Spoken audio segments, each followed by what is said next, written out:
సరిపోదు. జోహార్ ప్రజాబంధు పట్టకోమయ్య గారు, జోహార్ ప్రజాబంధు పట్టకోమయ్య గారు. చేనేతకు ఐక్యత, చేనేతకు ఐక్యత, చేనేతకు ఐక్యత. అందరికీ నమస్కారం. ముందుగా సభాధ్యక్షులు స్వాగతులు మరి శ్రీకృష్ణ గారికి, అలాగే వేదికను అలంకరించిన పెద్దలందరికీ పేరు పేరున మన ముఖ్య అతిథిగా వచ్చిన అందరికీ కూడా పాదాభివందనాలు తెలియజేస్తూ, వేదిక ముందున్న మన చేనేత కార్మికులు అంటే కళాకారులు అందరికీ కూడా శిరస్సు వచ్చి పాదాభివందనాలు తెలియజేస్తా ఉన్నారు. పెద్దలు మాజీ మంత్రివర్యులు ప్రసంగించారు, ఇంకా చాలా మంది ప్రసంగించారు కాబట్టి గొప్పగా విషయాలు చెప్తా ఉన్నారు. ఈరోజు దేశవ్యాప్తంగా రాష్ట్ర వ్యాప్తంగా రైతాంగం తర్వాత అతిపెద్ద పరిశ్రమ చేనేత అంటారు. ఇది మాటల వరకే, అవునా కదా? చేనేత పరిశ్రమ ఎక్కడైనా ఉందా? చెప్పాలి. చేనేత పరిశ్రమ ఎక్కడైనా ఉందా? ఉండి కూడా ఎవరైనా పైన అన్నం తింటున్నావా? మనల్ని ఎన్ని ప్రభుత్వాలు వచ్చినా సరే మన ఓట్ బ్యాంక్ ఉపయోగించుకోవడానికి తప్ప మనకైతే చేనేతలకైతే చట్టసభలో కానీ మన రంగంలో కానీ మనకి విలువ లేవని తెలియజేస్తా ఉన్నాం. అంతేకాదు ఈరోజు నేను అమర్పూర్ గోదావరి జిల్లా కార్యక్రమం రావడం జరిగింది. అనేక కార్యక్రమాలు చేస్తాం చేనేతల గురించి.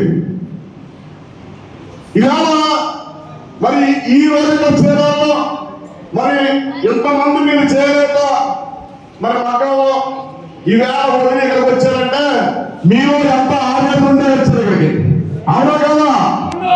అవునా? అందుకే ముఖ్యంగా మిమ్మల్ని అందరినీ ఇక్కడ వేదిక ఒక వేదిక దగ్గర తీసుకురావడానికి మరి వీళ్ళందరికీ కూడా పెద్దలు చాలా మంది కృషి వల్ల ఇక్కడ రావడం జరిగింది.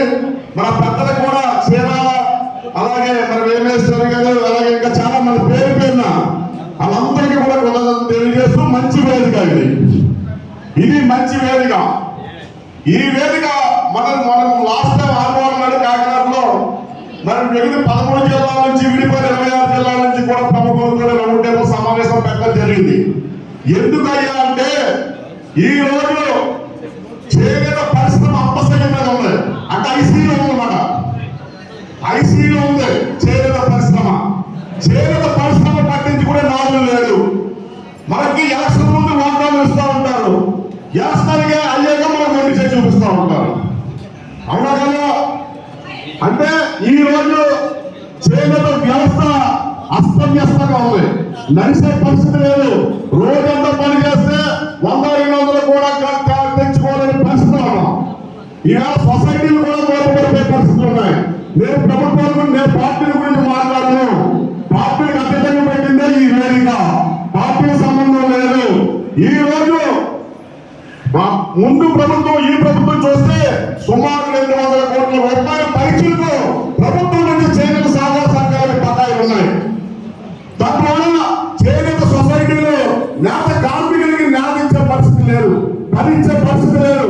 అక్కడక్కడైతే వ్యవస్థ మన మాస్టర్ వ్యవస్థ పని కల్పిస్తున్నాం తప్ప మరి చేనేత సొసైటీ నుంచి మనకు కల్పించే పరిస్థితి అయితే లేదు. నేను ఒకటే చెప్తాను సోదరుల వల్ల, ఎందుకంటే ఇంకా చాలా మంది మాట్లాడారు, అందరూ ఎవరైనా మాట్లాడడం వల్ల కూడా ఇది సభలు కాదు. కాబట్టి ముఖ్యంగా మనం నేర్చుకోవాల్సింది ఉంటే ముందు ఐక్యత కావాలి. మన వల్ల చేనేత 19 ఎపిసోడ్లో కూడా ఒకే వేదిక మీదకి రావాలి. అప్పుడు ఈ ప్రభుత్వం కాంగ్రెస్ వచ్చి ఉంటే తప్ప మన అంతగా మన ఎవరి మంత్రి కానీ సహాపడంటే మన మాట ఎవరో వినరు. దయచేసి రానున్న రోజుల్లో మీరు ఒకటి చేయండి.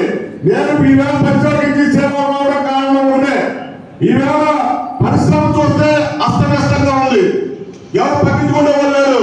చట్టసభలో కానీ మరి పాల్గొనే ఎక్కడ మనకు ఒక్క ఎమ్మెల్యే కానీ లేదు. ఈవేళ మన పాల్గొనే ఎవరు చెప్పుకోండి, ఎవరు చెప్పండి, ఎవరికి చెప్పుకోవాలని పరిస్థితుంది.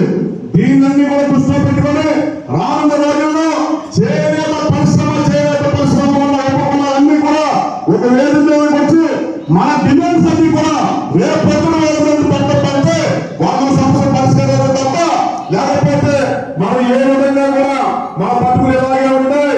ఇలాగే మీటింగ్లు పెట్టుకోవడం తప్ప దీని పరిష్కారం వేదిక పరిష్కారం జరగాలంటే చేయాలండి.